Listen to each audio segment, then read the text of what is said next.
Šta je ovo? Ova gusar! Ma kakav je ovo potop, bre, šta mi tražimo ovdje? Sve? Pa ja nisam tebe trebala uopšte da slušam. Čuješ šta ovo?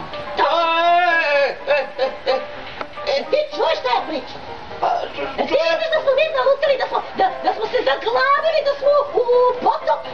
Pa, Ljubice, hoćeš da mi daš samo da pogledam jedno? Evo, pogledaj. A, nije tako, lepo. Pa kako nije ovako, Ljubice? Tako. Evo ovako. I šta kažem ovdje?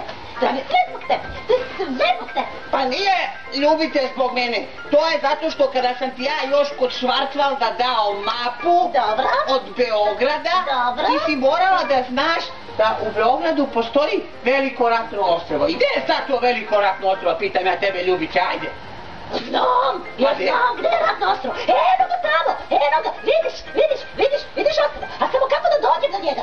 Pa kako da dođeš, Ljubice, pa ne znam, otkud ja znam kako ti da dođeš, pa ovo ostavom bila sve tvoja ideja, pa nisi ti kad si krala brod, mene možda pitala kako da dođem do... Ja krala brod. Pa ti si krala brod. Ti si krala brod. Pa ti si krala brod. Ja sam naredila, ti si krala brod.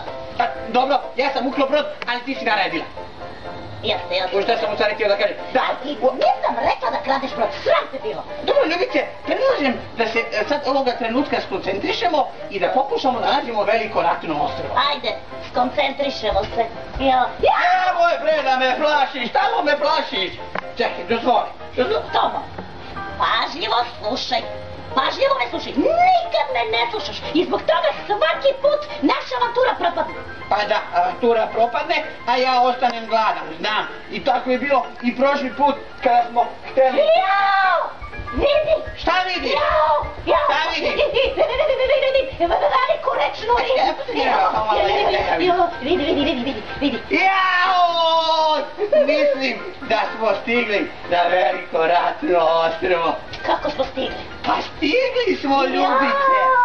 Zar ne vidiš? Tamo sa leve strane vidi se. Slušaj, ja mislim da je sada vreme da pronađem sebi novu posadu.